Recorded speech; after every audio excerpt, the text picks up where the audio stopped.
Há uma verdade que os otimistas de plantão preferem cobrir com um manto perfumado de suas ilusões. A vida não é um presente, é uma condenação. Você não pediu para nascer, não escolheu este corpo, esta época, estas circunstâncias. Você foi lançado na existência por uma força cega, impessoal, insaciável. Aquilo que Schopenhauer chamou de Wille zum Leben, a vontade de viver. E esta vontade não se importa com você. Ela não tem olhos para ver seu sofrimento, ouvidos para escutar seus lamentos, coração para sentir piedade. Ela é uma máquina metafísica que tritura consciências em sua engrenagem infinita, movida apenas pelo impulso brutal de perpetuar-se, de afirmar-se, de nunca cessar. Os ingênuos, aqueles que decoraram frases motivacionais como se fossem mantras sagrados, que acreditam que pensar positivo pode alterar a estrutura da realidade, dirão que isso é pessimismo, niilismo mórbido, a voz de quem desistiu. Dirão que a vida é bela, que há sentido em tudo, que o amor vence, que a luz sempre chega após a escuridão. Pobres almas. Eles confundem anestesia com cura, distração com compreensão. E nunca se deram ao trabalho de olhar para a própria existência sem o filtro cor-de-rosa de suas fantasias reconfortantes. Eles não percebem que estão apenas adiando o encontro inevitável com a verdade que habita o núcleo de cada respiração. Existir é sofrer. Schopenhauer tinha a coragem, essa virtude rara entre os filósofos, de nomear o inominável. Ele viu o que todos sentem, mas poucos admitem que o sofrimento não é um acidente na existência, não é uma exceção lamentável num universo benevolente. O sofrimento é a essência, a regra, o estado fundamental. A vida é desejo e o desejo é falta. Você quer algo porque não o tem. Você busca porque está incompleto. E quando em raros momentos você alcança o objeto de seu desejo, o que acontece? Uma breve, fugidia sensação de alívio, jamais de plenitude verdadeira, seguida imediatamente por um novo desejo. Ou pior ainda, pelo tédio atroz que sobrevém quando a vontade não encontra um novo objeto para devorar. Esta é a roda de Ixion da existência. Desejo insatisfeito, dor.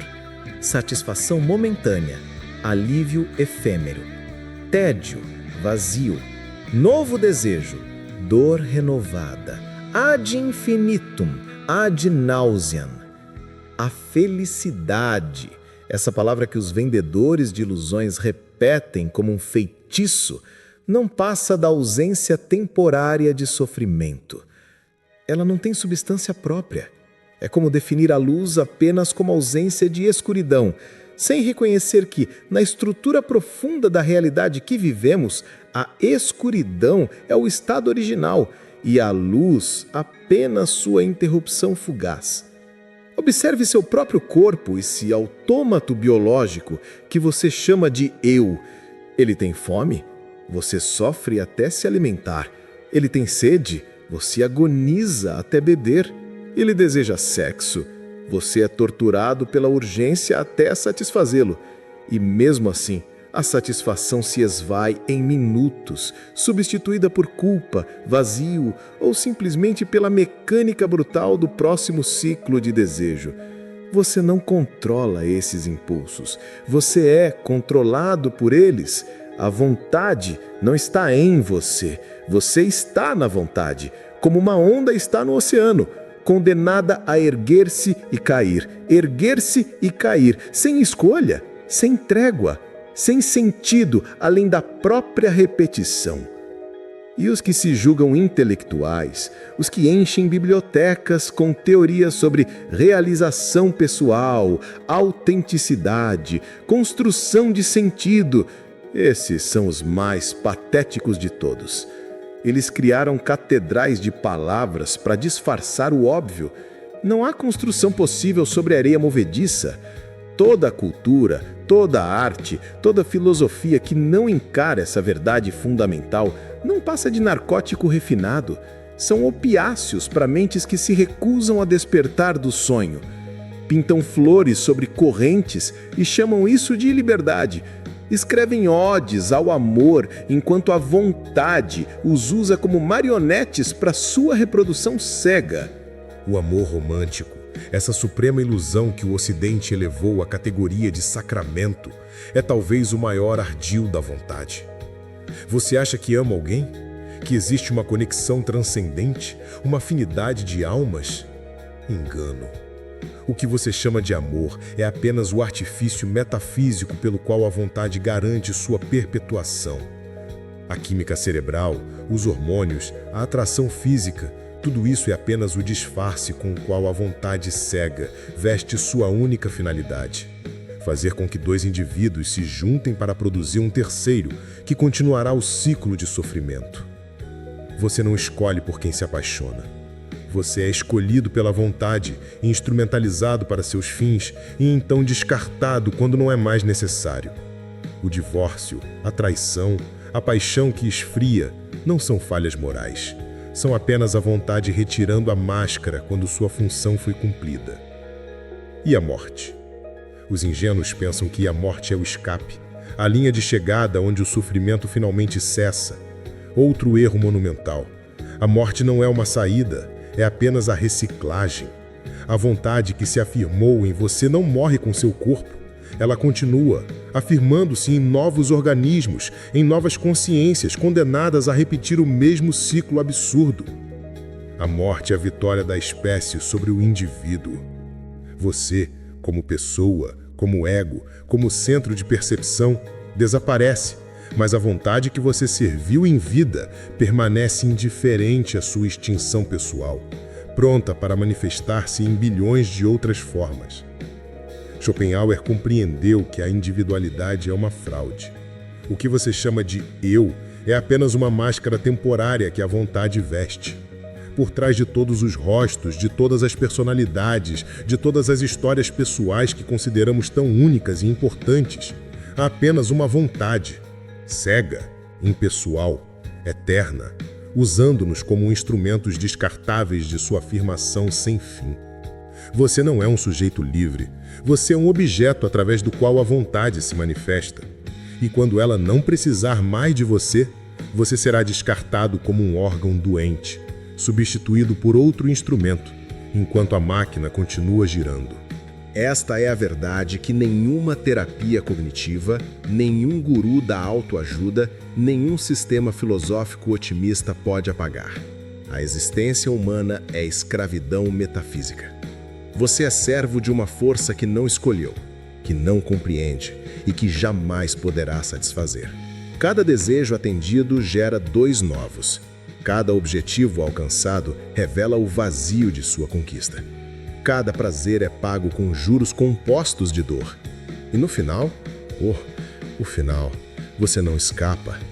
Você morre e a vontade continua, indiferente, eterna, cega. Os que se refugiam na religião não estão em situação melhor.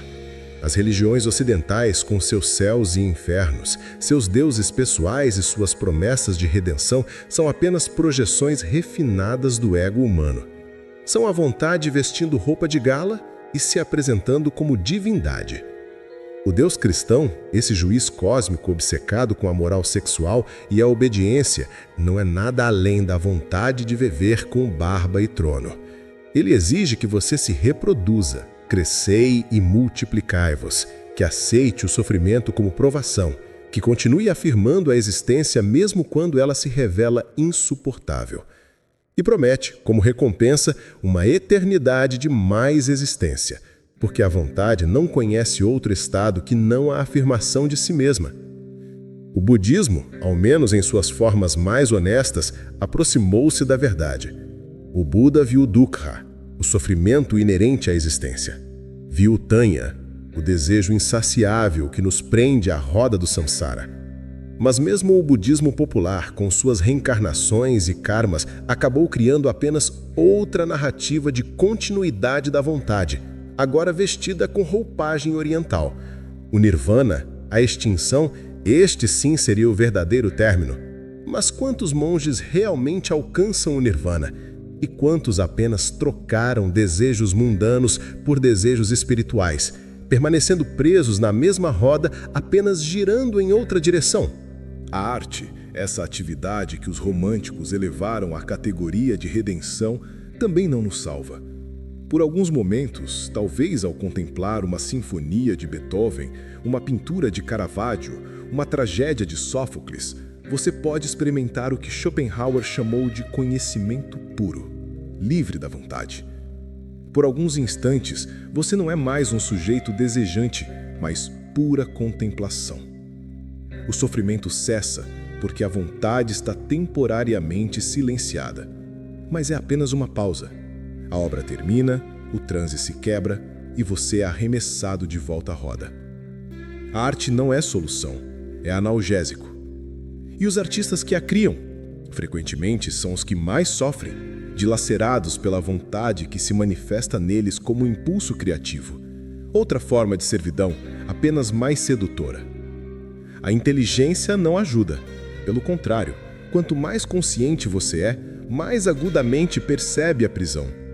Os animais sofrem, mas não têm a autoconsciência necessária para compreender a extensão de sua condenação. O ser humano, dotado de razão, pode ver a estrutura completa da prisão. E isso só aumenta o tormento. Você sabe que vai morrer. Você sabe que tudo que constrói será destruído. Você sabe que cada pessoa que ama também morrerá. Você sabe que nenhuma conquista tem significado permanente. E ainda assim, a vontade continua empurrando você para frente, forçando-o a desejar, a lutar, a construir sobre fundações que você mesmo sabe serem podres. Os que buscam refúgio na filosofia acadêmica contemporânea encontram apenas jogos de linguagem, desconstruções intermináveis, relativismos que dissolvem até mesmo a possibilidade de verdade. Eles criaram um labirinto de espelhos onde cada pergunta fundamental é declarada mal formulada ou contextualmente dependente. Não há metafísica, dizem, não há natureza humana, proclamam. Tudo é construção social, performance, narrativa. Mas quando esses mesmos filósofos têm fome, eles comem. Quando têm dor, eles gritam. Quando a morte se aproxima, eles tremem. A vontade não se importa com suas teorias sofisticadas. Ela continua operando, indiferente às suas recusas verbais de reconhecê-la. E os cientistas, esses novos sacerdotes do materialismo que prometem que a neurociência e a física quântica nos darão todas as respostas? Eles mapeiam o cérebro, descrevem os processos bioquímicos do desejo, explicam a consciência como epifenômeno da atividade neural. E daí? Isso alivia seu sofrimento? Saber que sua depressão é causada por desequilíbrio de serotonina torna a depressão menos real? Compreender que o amor é apenas ocitocina e dopamina faz você amar menos ou sofrer menos quando é rejeitado? O conhecimento científico descreve a prisão em detalhes técnicos, mas não fornece a chave. A política, essa arena onde os ingênuos investem suas energias acreditando que podem mudar o mundo, é também manifestação da vontade. A esquerda, com suas propostas de redistribuição de riqueza, de sistemas de proteção social, de garantias coletivas, poderia ao menos mitigar alguns dos sofrimentos mais agudos. A fome desnecessária, a miséria evitável, a indignidade de morrer por falta de acesso a tratamento médico. Seria possível, dentro da prisão, tornar algumas celas menos sufocantes. Mas a humanidade, em sua maioria, prefere a selvageria do capitalismo desenfreado, o darwinismo social que espelha com perfeita honestidade a crueldade da vontade. E assim, continuamos, desejando, competindo, sofrendo. Você pode redistribuir a riqueza, mas não pode redistribuir a falta metafísica. Você pode criar leis para regular o comportamento, mas não pode legislar contra a natureza da existência. A economia, essa pseudociência que se veste de matemática para parecer respeitável, é apenas a vontade em sua forma monetária. O capital é desejo cristalizado, acumulação infinita como reflexo do apetite insaciável que nos define. O capitalismo não é uma aberração. É a expressão mais honesta da vontade de viver em um sistema social, espelhando sem pudor a competição brutal que marca a existência. O mercado é cruel porque a vontade é cruel.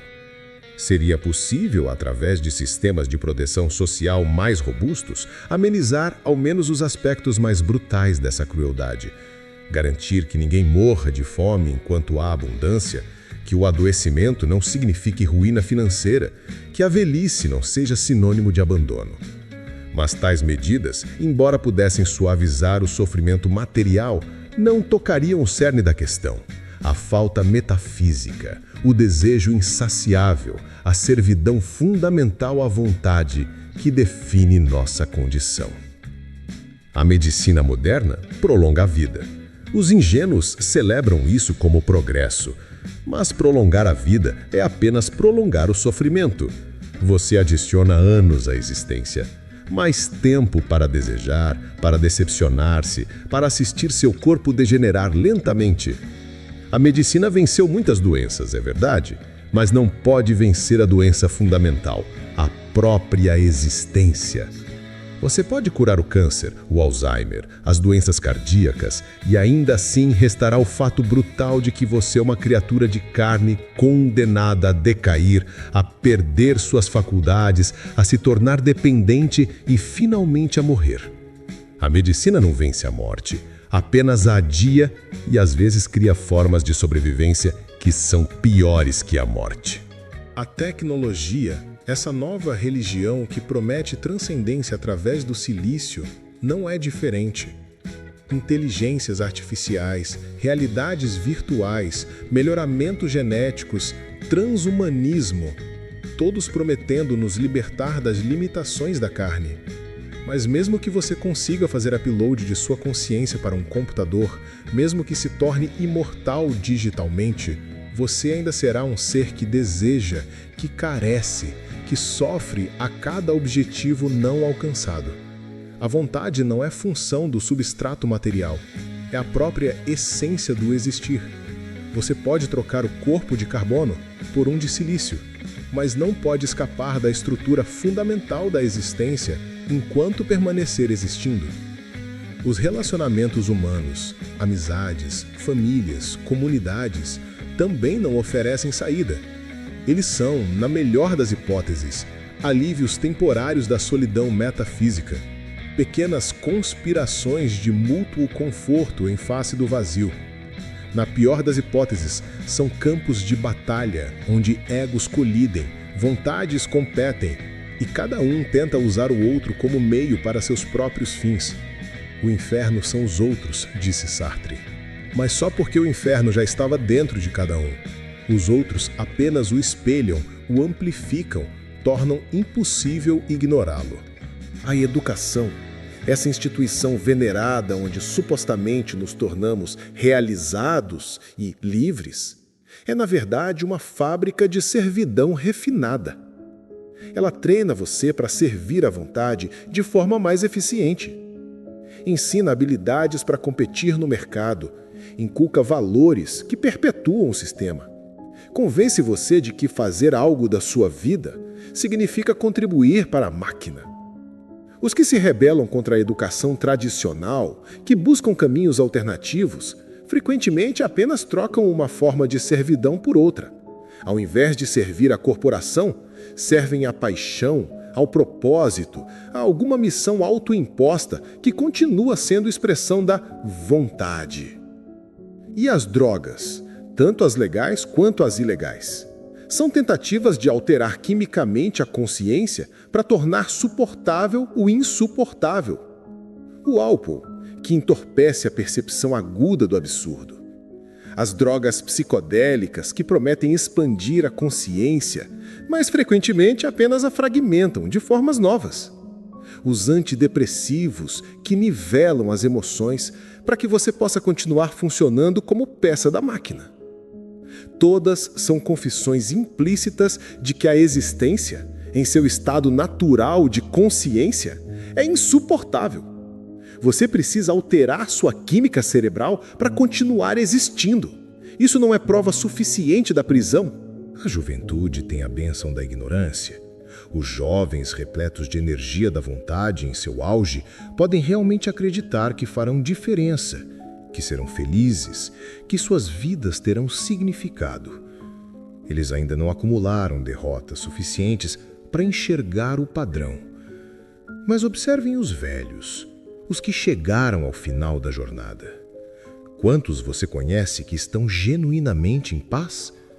Quantos não carregam o peso esmagador do arrependimento, das oportunidades perdidas, dos sonhos que se revelaram ilusões? A velhice é a conta que a vontade apresenta. Você serviu seus propósitos, reproduziu-se ou falhou em reproduzir-se, e agora é descartado, mantido vivo apenas pela inércia biológica, sem utilidade, sem propósito, esperando a morte que, ao mesmo tempo, teme e anseia. As crianças são celebradas como a esperança do futuro. Outra mentira reconfortante. Cada criança que nasce é outro prisioneiro condenado à mesma roda. Os pais, em sua inconsciência cruel, celebram o nascimento, o ato pelo qual condenaram um novo ser à existência sem seu consentimento, e chamam isso de amor. O verdadeiro amor seria reconhecer a natureza da prisão e se recusar a criar novos prisioneiros. Mas a vontade é mais forte que a razão, e assim o ciclo continua, geração após geração, cada uma acreditando que será diferente, que encontrará o sentido que as anteriores buscaram em vão. A história humana não é progresso, é repetição. Civilizações erguem-se e caem, impérios conquistam e desintegram. Ideias surgem e são esquecidas. Os nomes mudam, as tecnologias evoluem, mas a estrutura fundamental permanece. Seres humanos nascendo, desejando, sofrendo, reproduzindo-se, morrendo. E tudo isso, todas as guerras, todas as obras de arte, todos os sistemas filosóficos, todas as religiões, todos os amores e ódios, tudo isso é apenas a vontade brincando consigo mesma, criando e destruindo formas sem propósito maior que sua própria perpetuação. Esta é a realidade crua da existência. Não há Deus benevolente observando. Não há justiça cósmica. Não há destino grandioso aguardando.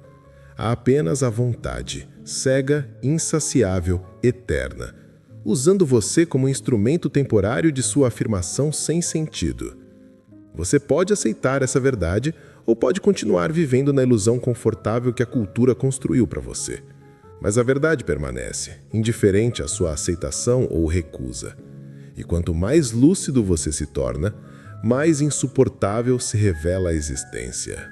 Schopenhauer teve a honestidade de chegar a esta conclusão.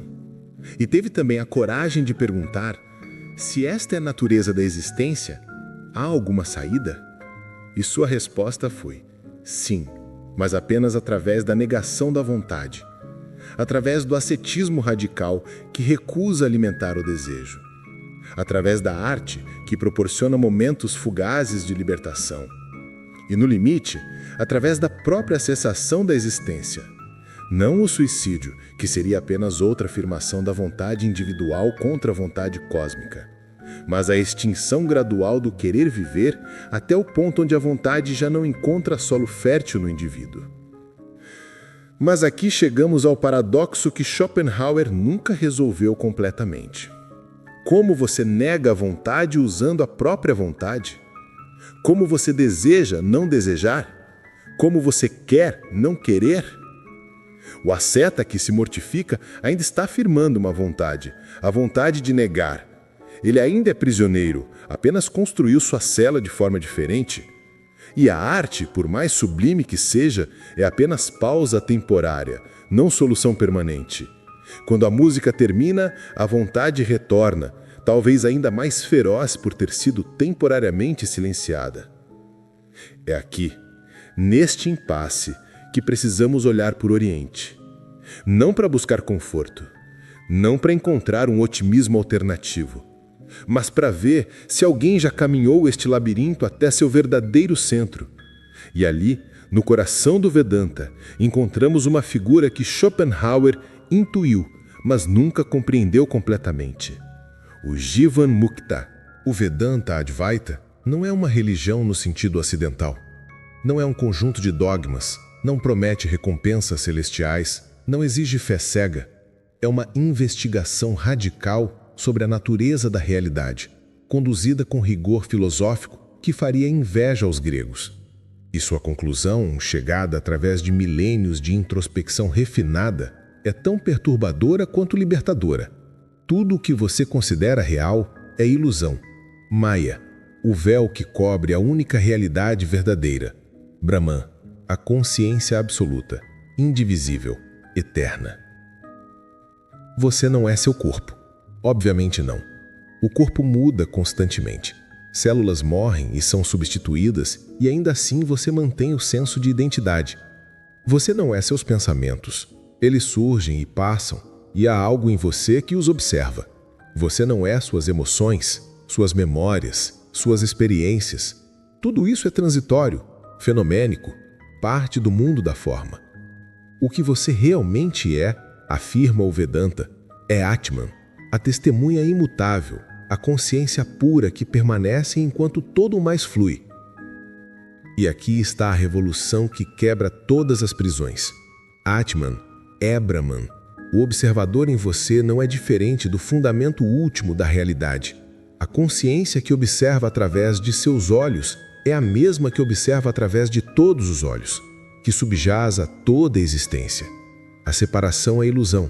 Não há múltiplas consciências, há apenas consciência, manifestando-se através de incontáveis formas, mas permanecendo sempre una, indivisível, não dual.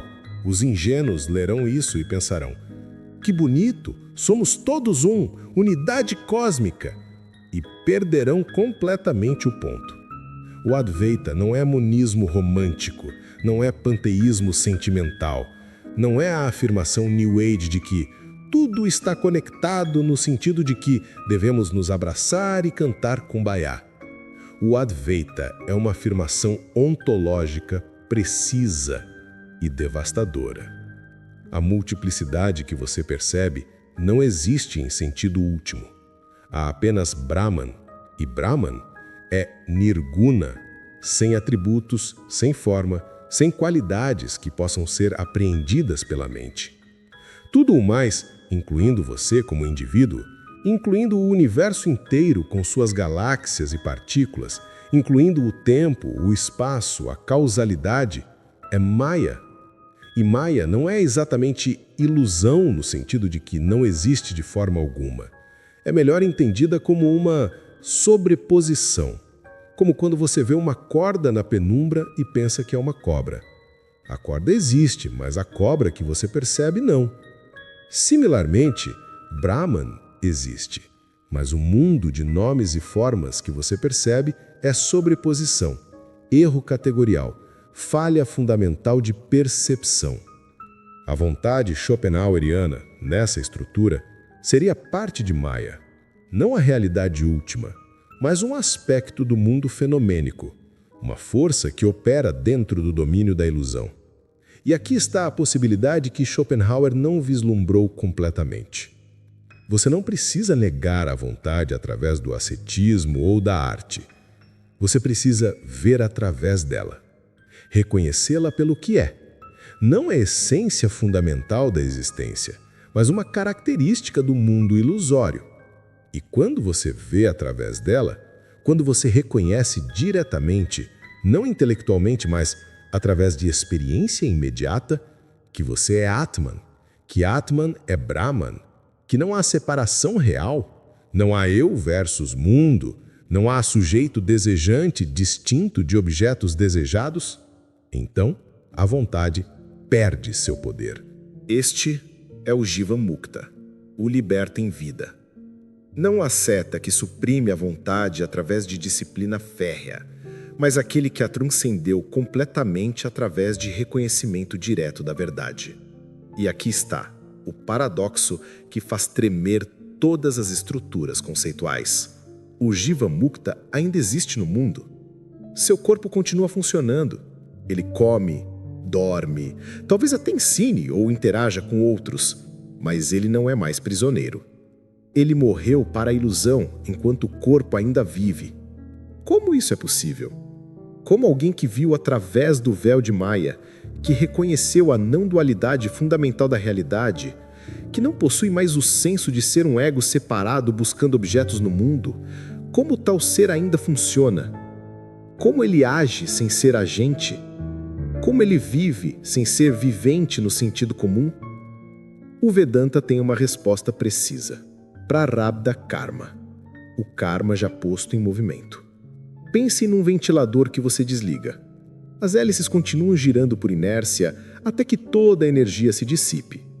O corpo do Jiva Mukta é como esse ventilador. As ações acumuladas de vidas anteriores, o momentum causal que já foi iniciado continua até se esgotar. Mas não há geração de novo karma, porque não há mais a identificação eu sou o fazedor desta ação. As ações acontecem através do corpo, mas não há um ego que se aproprie delas. Para a mente ocidental treinada em dicotomias cartesianas, isso soa impossível. Ou você age e é responsável, ou você não age. Ou você tem livre-arbítrio, ou é autômato. A ideia de ação sem agente parece contradição lógica, mas apenas porque a própria noção de agência pessoal é parte da ilusão que o Jiva Mukta transcendeu. Antes da libertação, havia a sensação, eu estou fazendo isso, mas essa sensação sempre foi falsa. As ações sempre emergiram de infinitas cadeias causais, da interação entre corpo, mente, ambiente e história. O ego apenas se apropriava delas retrospectivamente, criando a narrativa eu decidi, eu agi, eu sou o autor. O Jiva Mukta simplesmente deixou de acreditar nessa narrativa. E porque ele deixou de acreditar na narrativa do ego separado, ele está livre da vontade, no sentido schopenhaueriano. Não há mais eu para desejar. Não há mais carência metafísica que precise ser preenchida. Não há mais a busca frenética por satisfação que define a existência comum. O corpo-mente pode sentir fome e comer, mas não há um eu que sofre com a fome ou que busca prazer na comida. É como a diferença entre um paciente com dor e um médico observando a dor do paciente. O médico vê a dor, mas não sofre com ela, porque não se identifica como o paciente. O Jiva Mukta vê o corpo-mente operando no mundo de Maya, mas não se identifica com ele. Ele é a testemunha imutável, a consciência pura que observa o jugo de formas sem ser tocado por ele. E porque não é tocado, não há sofrimento. Não no sentido de que ele não percebe sensações dolorosas. O corpo pode sentir dor física, mas no sentido de que não há transformação dessa dor em sofrimento existencial, porque não há um eu que resiste, que quer que as coisas sejam diferentes do que são. Os ingênuos confundirão isso com o estoicismo, com supressão emocional, com algum tipo de entorpecimento da sensibilidade, nada mais longe da verdade.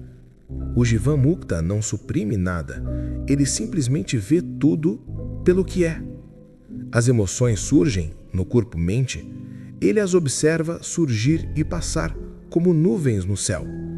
O corpo envelhece e adoece, ele observa isso com a mesma equanimidade com que observa as estações mudando. A morte se aproxima, ele a vê como simplesmente o fim de um ciclo particular de manifestação, sem mais significado do que o pôr do sol. Isso não é frieza, é lucidez absoluta. O Jiva Mukta pode agir no mundo com compaixão. De fato, a compaixão autêntica só é possível quando não há ego que busca algo em troca. Mas sua compaixão não depende de resultados. Ele age porque a ação surge naturalmente, não porque espera alcançar algum objetivo futuro. Ele ensina porque o ensino emerge da situação, não porque deseja reconhecimento ou busca salvar alguém. Cada ação é completa em si mesma, não é meio para um fim, porque para ele não há futuro a ser alcançado. Há apenas o eterno agora, e nesse agora ele já é completo. A ausência de desejo no Jivamukta não é negatividade, não é privação, é plenitude. Quando você não deseja mais nada, não é porque está vazio, é porque está completo. A sede só existe porque você está separado da água. Quando você reconhece que você é o oceano, como pode haver sede? O desejo pressupõe dualidade, um sujeito carente aqui, um objeto de satisfação ali. Quando a dualidade é vista como ilusão, o desejo simplesmente não tem onde se ancorar. E a morte? Para o Jivamukta, a morte do corpo não é mais significativa do que tirar uma roupa. Ele já morreu.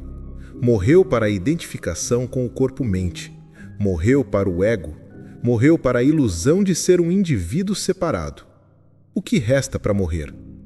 O corpo se dissolverá, sim, como tudo que tem forma se dissolve.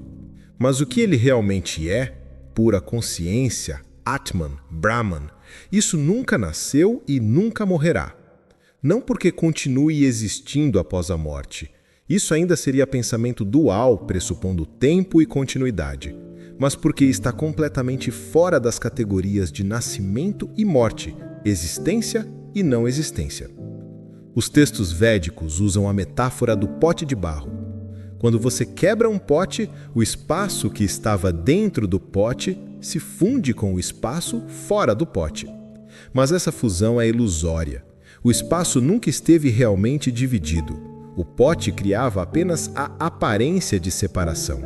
Similarmente, quando o corpo-mente, o pote, se dissolve, a consciência que parecia estar confinada nele simplesmente é reconhecida como nunca tendo estado confinada. Não há fusão, não há mudança de estado. Apenas o fim de uma ilusão. Aqui está o ponto crucial que Schopenhauer tocou, mas não atravessou completamente. A negação da vontade. Não a negação, supressão, mortificação, e você continuará sendo alguém negando, alguém em luta contra algo. O Jivamukta não nega a vontade, ele vê através dela. E ver através não é um ato de vontade, é reconhecimento direto. É como quando você finalmente entende um truque de mágica. Você não precisa esforço para parar de ser enganado. Uma vez que você vê como funciona, o encanto simplesmente não opera mais. Mas, e aqui chegamos ao coração da dificuldade, como você atinge esse reconhecimento? Como você vê através de Maya? Os textos védicos são claros, não através do esforço intelectual. Você pode estudar todos os Upanishads, memorizar todos os sutras, compreender todas as doutrinas filosoficamente e permanecer completamente na ilusão. O conhecimento intelectual, Parokshasnana, não é o conhecimento direto Aparokshasnana que liberta. É como a diferença entre ler sobre o sabor do mel e prová-lo. Todas as palavras do mundo não podem transmitir o sabor. Você precisa experimentar diretamente. O caminho tradicional do Vedanta envolve 3 etapas: Shravana, ouvir os ensinamentos de um mestre realizado; Manana, refletir profundamente sobre esses ensinamentos, removendo dúvidas e contradições; e Nididhyasana, meditação profunda até que o reconhecimento direto ocorra. Mas mesmo esse caminho sistemático não garante nada. Milhares estudam, pouquíssimos realizam. Por quê? Porque a própria busca pode ser obstáculo.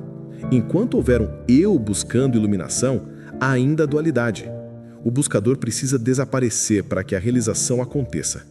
Mas você não pode fazer o buscador desaparecer, porque quem faria isso senão o próprio buscador? É como tentar apagar uma vela usando a chama da própria vela.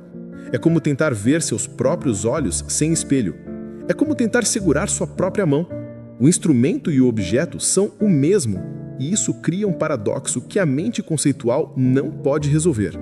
Alguns mestres do Vedanta, percebendo esse impasse, ensinam o caminho direto, Aparoksha Brahmajnana. Você já é Brahman. Não há nada a alcançar, nenhum estado futuro a atingir. A libertação não é a aquisição de algo novo, é remoção da ignorância sobre o que você sempre foi. Você nunca foi realmente aprisionado, você apenas acreditou estar. É como o elefante domado desde filhote, acorrentado com correntes leves. Quando adulto, tendo força para quebrar qualquer corrente, ele permanece preso simplesmente porque acredita que está preso. A corrente é mental, não física.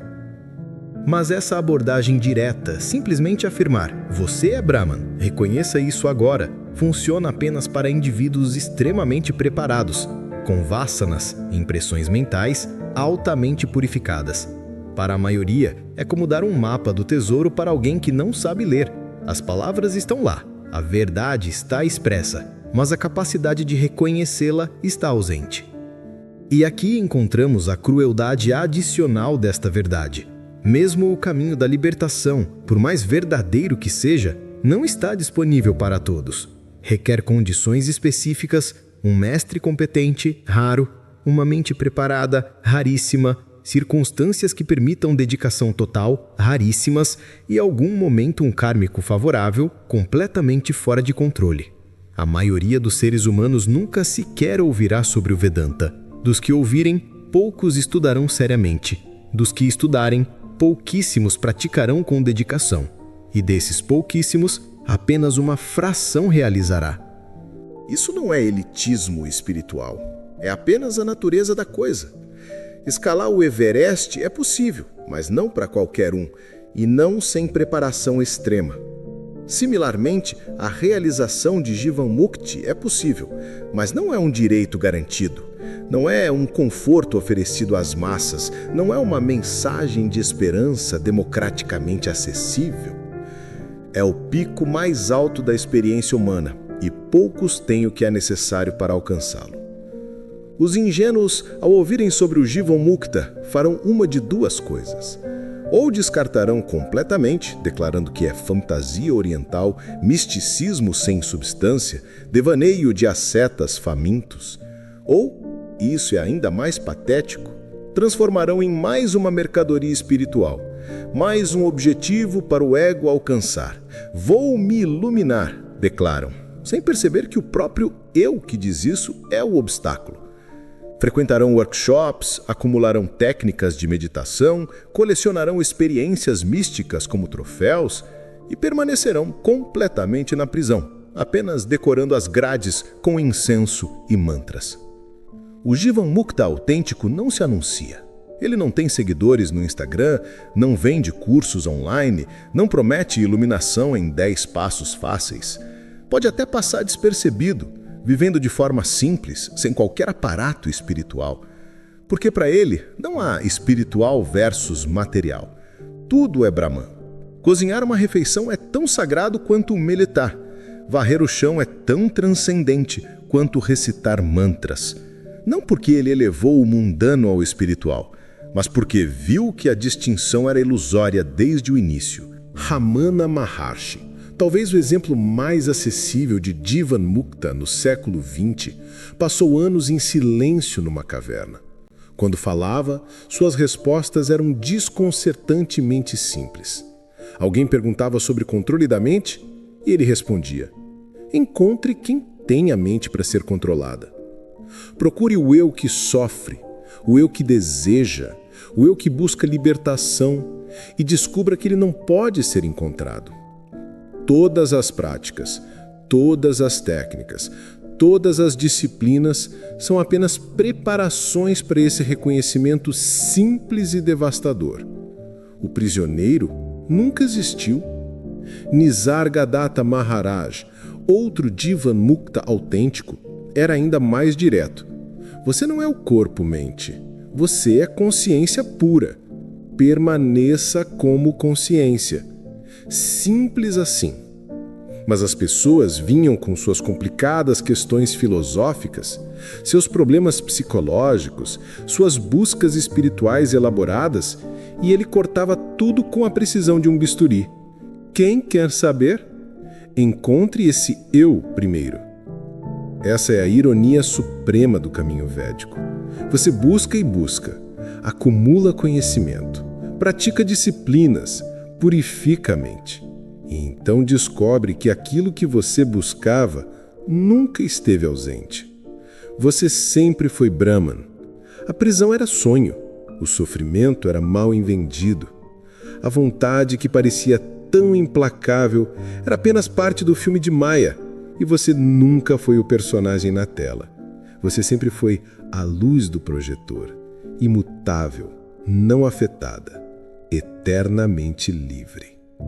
Mas esse reconhecimento não torna a vida comum mais fácil. Não faz suas contas serem pagas por milagre, não cura magicamente o corpo, não torna as pessoas ao seu redor iluminadas também. O mundo de Maya continua funcionando exatamente como antes. A diferença é que você não está mais aprisionado nele. Você vê o filme, mas sabe que é filme. Você joga o jogo, mas sabe que é jogo. Você vive, mas não está mais vivendo. Está sendo vivido e reconhece isso sem resistência. Voltemos agora a Schopenhauer, armados com essa compreensão védica. O que ele viu estava correto. A vontade cega opera através de todos os seres vivos, causando sofrimento inerente. Sua análise do problema era impecável. Mas sua solução, negação ascética da vontade, é incompleta, porque ainda opera dentro da dualidade. Ainda há um eu tentando negar algo. O Vedanta oferece algo mais radical. Não negue a vontade. Reconheça que o você, que seria escravizado por ela, não existe em sentido último. A vontade opera no domínio de Maya, afetando corpos-mente. Mas você, como Atman, nunca foi tocado por ela. Você nunca foi escravo porque você nunca foi o prisioneiro. Você é o espaço onde a prisão aparece, não o prisioneiro na cela. Esta é a única liberdade verdadeira. Não é liberdade de escolher entre opções. Isso ainda seria liberdade dentro da prisão. Não é liberdade para satisfazer desejos. Isso seria apenas servir melhor à vontade.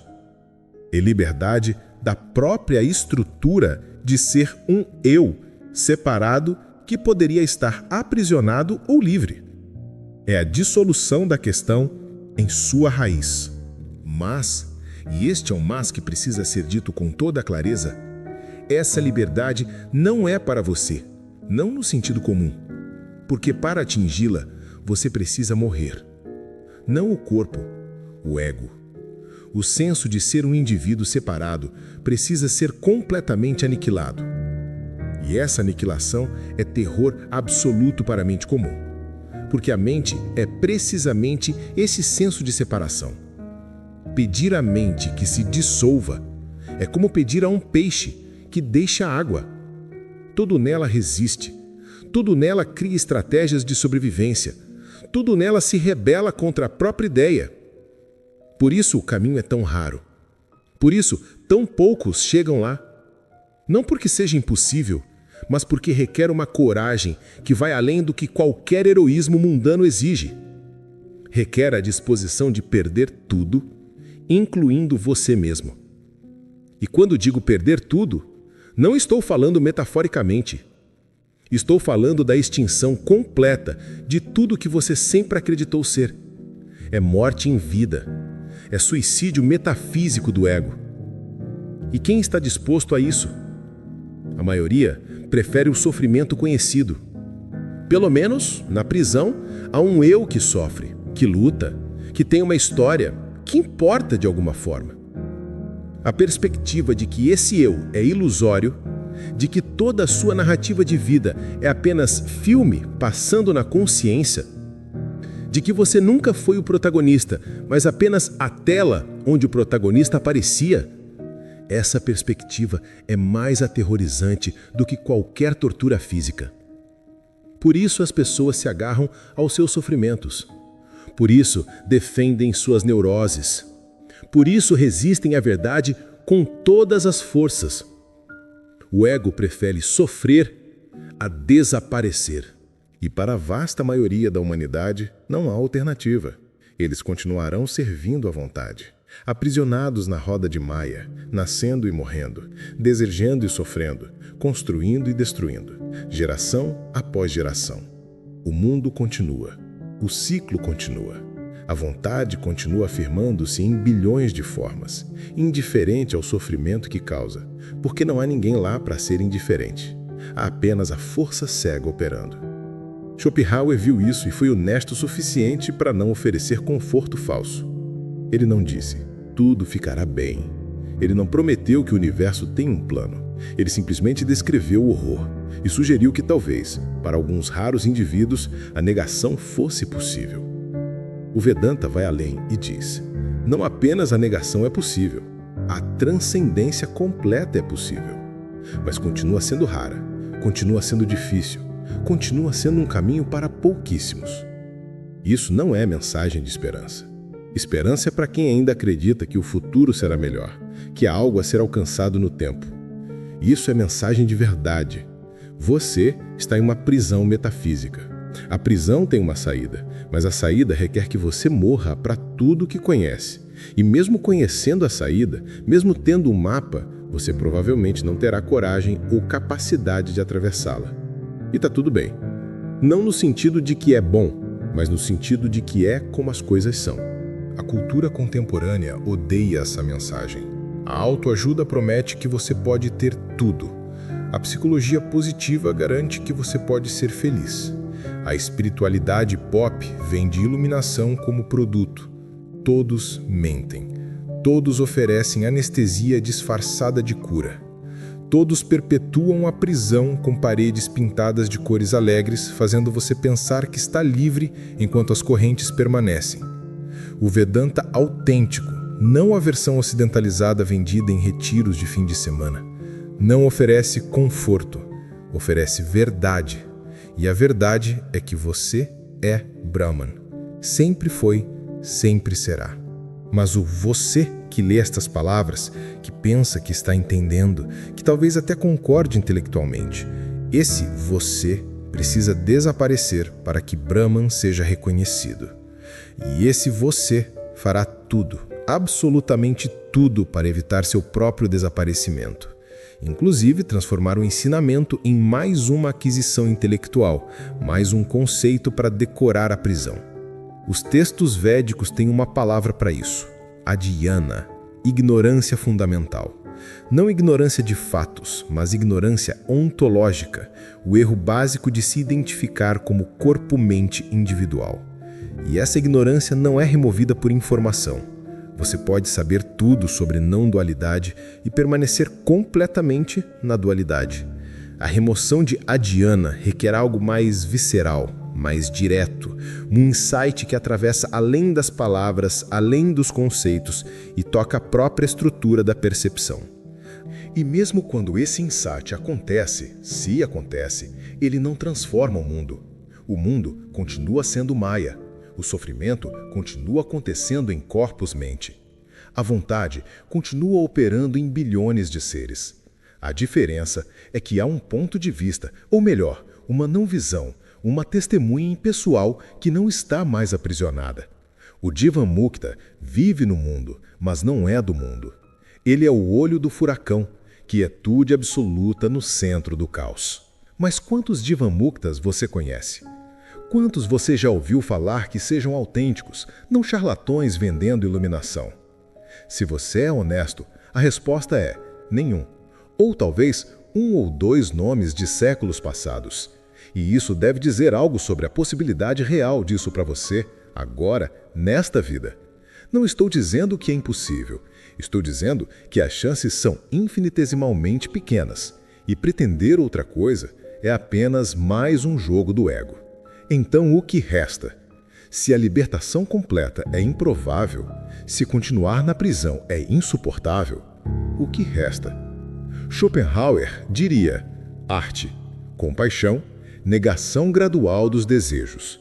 Minimize o sofrimento onde puder. Reconheça a natureza da prisão, mesmo que não possa escapar completamente. Viva com lucidez, mesmo que seja lucidez sobre sua própria escravidão. O Vedanta diria: continue a investigação, não desista. Mesmo que a realização completa não aconteça nesta vida, cada passo em direção ao autoconhecimento tem valor.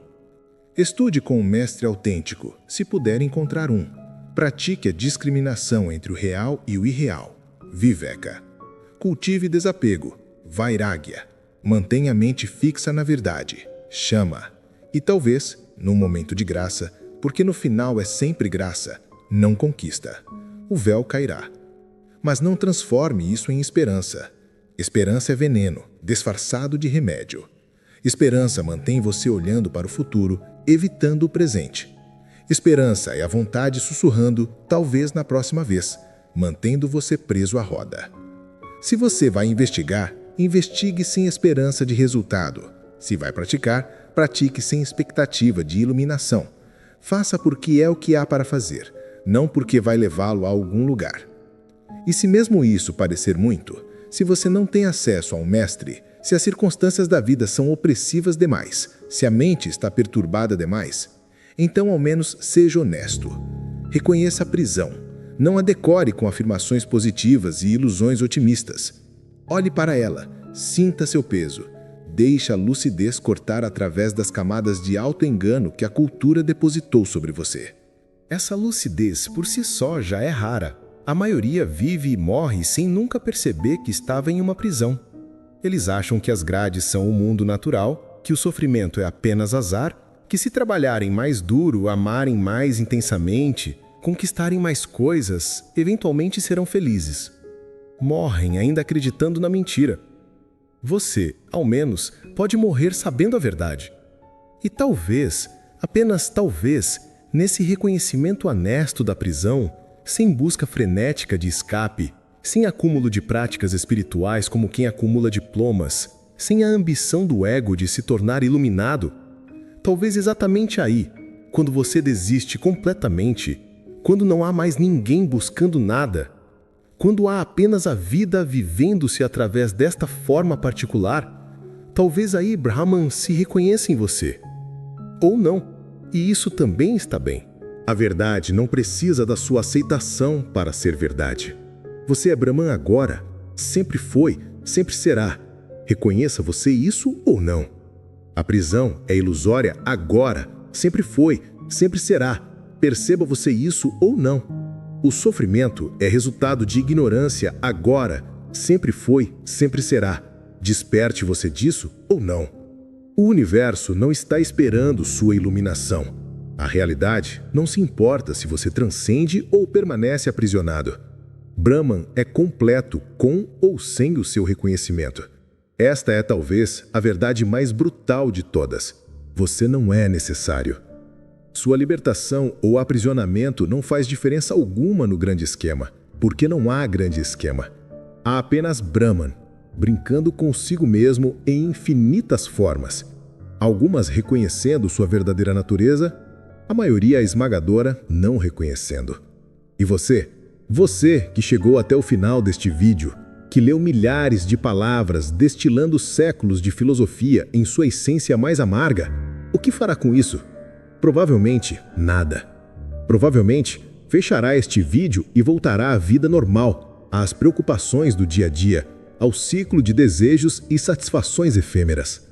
Talvez por alguns dias a inquietação permaneça, uma pedra no sapato da consciência, mas logo será esquecida, coberta pelas demandas da vontade. Ou talvez, e este é um talvez que não ouso garantir, algo ressoou profundamente.